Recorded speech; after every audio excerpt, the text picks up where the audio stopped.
Guys, for today's video, nabigyan na natin ng mga airtime si GoTime, si OwnBank, yung mga reasons kung bakit magandang gamitin sila.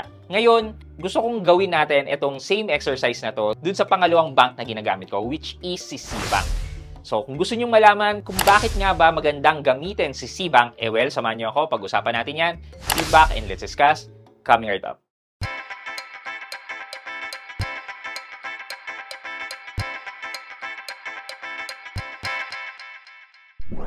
Hi guys, this is Pat and you're in Pat Quintos Review TV. So if you're new here in my channel, I do reviews about personal finance na meron akong experience at ginawa ko na yan ng videos and playlists na makikita nyo dito sa taas. At kung bago ka dito sa channel ko, you may want to consider subscribing to my channel. Okay guys, so Cbank. Actually si Cbank yung pangalawang bank na ginagamit ko in terms of my savings. Yan. Basically, si OwnBank, yan ginagamit ko siya for my emergency fund. Si Cbank naman yung pangalawang bank na ginagamit ko for my savings.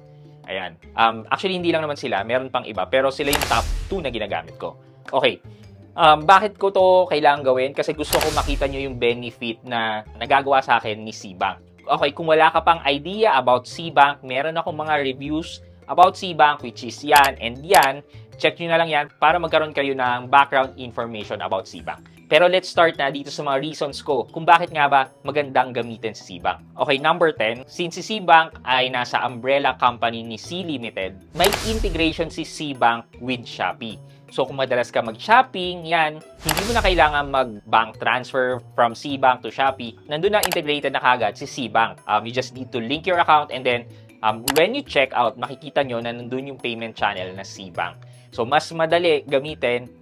Yun nga lang, mas madaling maubos yung pera nyo dahil madaling magbayad. Okay, number 9. Cashing in to Cbank is free of charge coming from BPI and Union Bank. So, kung meron kayong account with BPI or Union Bank and nilink nyo yan with your Cbank, madali lang as in. And meron ding monthly free cash in with Cbank. So, at least hindi ka kaagad magbabayad ng service charge pag magka-cash in ka kay Cbank. Siguro previously, yung route na ginagamit ko para makuha ko yung sweldo ko from my VA work is coming from PayPal. Lalagay ko sa Union Bank and then from Union Bank, ika-cash in ko sa Cbank. Basically, walang charge yun. Number 8. Masasabi ko na medyo top-notch yung security ni Cbank. Makaka-login tayo kay Cbank using biometrics or MPIN. And then, kapag magka-cash out na tayo, kakailanganin ulit yung mobile PIN natin. And hindi lang yun. Ito yung isa sa kinagandahan ni Cbank. Randomly, nagkakaroon siya ng face verification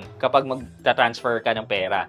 O diba, hindi katulad ni GCash na OTP. Ito yung MPIN mo plus face verification. So, paano kung naiwan mo nakabukas yung phone mo, tapos may nag-try, tapos nag-send ng pera, bigla nag-appear yung face verification, hindi mag-go through yung transaction. Isa yun sa kinagandahan ni Cbank. Number 7. Bukod kay GoTime, si Cbank ay nag-o-offer na rin ng soft copy ng bank statement and bank certificate. So, pwede na tayong mag-request with Cbank ng e-statement natin and bank certificate. Ito yung mga kailangan natin kapag maglo-loan, pag mag-a-apply ng visa, pa-bakasyon ng ibang bansa. Yan. Ito, free of charge. Hindi katulad ng local banks natin dyan, yung color blue na may yellow. May bayad yung mga bank certificate. Ewan ko ba? Number 6. Merong rebate kapag ginamit mo yung debit card ni Cbank. Merong 0.3% sa paggamit mo ng debit card. Diba? Parang wala pa ako naririnig na ganung mga cards na may cashback na 0.3%. Usually nakikita ko yung mga cashback sa mga credit card Pero for a debit card, hindi ko alam. Wala pa akong alam na iba kundi si Cbank. Number 5. There's 3% discount on load products. Para sa akin guys, gamit na gamit ko to lalo na dahil may business kami. Yon, ginagamit ko si Cbank sa pagbebenta ng electronic load. Kay GCash kasi may bayad, kay Maya naman minsan kung ano lang yung bibili mong amount, yun din.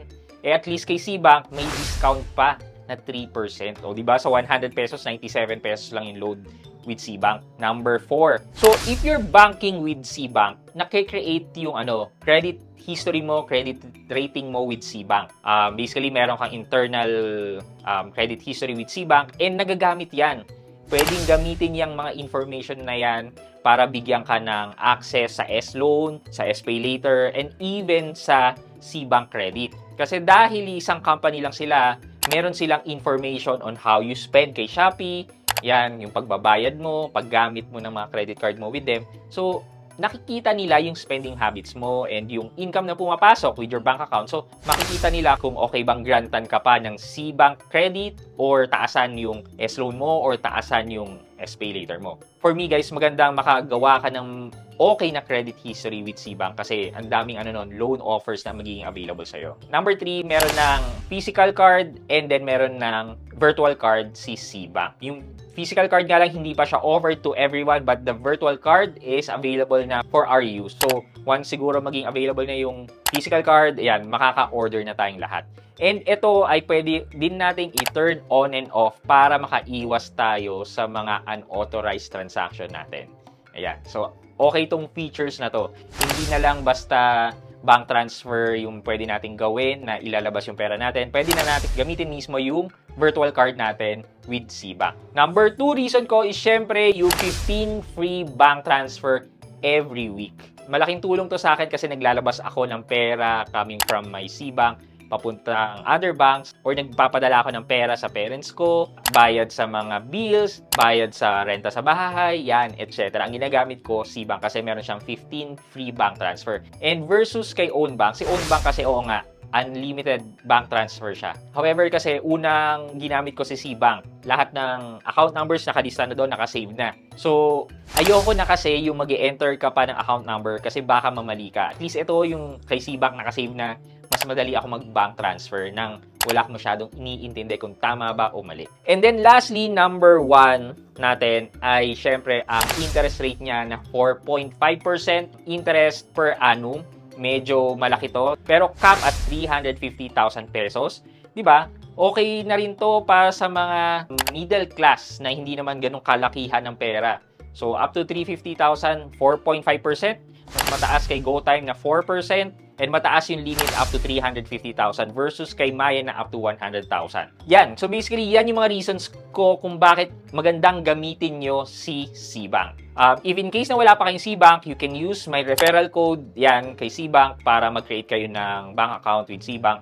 Pero guys, wala naman akong affiliate with them. Nakita ko lang yan sa C-Bank app ko and why not? Kung meron pang gustong gumamit, gamitin nyo lang, wala namang problema dyan. For our question of the day, alin sa mga nasabi kong mga features, mga magagandang bagay or benefits ang makakapag-attract sa inyo na gumamit ng C-Bank? Let me know sa comment section sa baba at may chance kayo manalo ng 1,000 pesos sa ating weekly GCash giveaway. And syempre, huwag nyo kalimutan maglagay ng hashtag Road to 100k para sa chance yung manalo ng cellphone sa ating monthly cellphone giveaway until we reach the 100k subscriber milestone. And syempre, meron tayong pa-surprise for the 100k subscriber celebration. Yun lamang po, but before we end this video, mag-shoutout po muna tayo at shoutout kay at Mark Mayer Bernales. Sabi niya, good evening, pa-shoutout naman po ako, salamat. At Mark Mayer Bernales, shoutout po sa inyo at maraming salamat sa panonood at pagsuporta ng aking mga videos. Thank you so much. I hope you like this video, leave a thumbs up, and if not, wala nang problema dyan. But continue to support me by subscribing to my channel by clicking the subscribe button, and also the bell button sa tabing subscribe para makareceive kayo ng latest notification sa lahat ng upload ko. Again guys, this is Pat Quinto, and you're in Pat Quinto's Review TV. Bye-bye!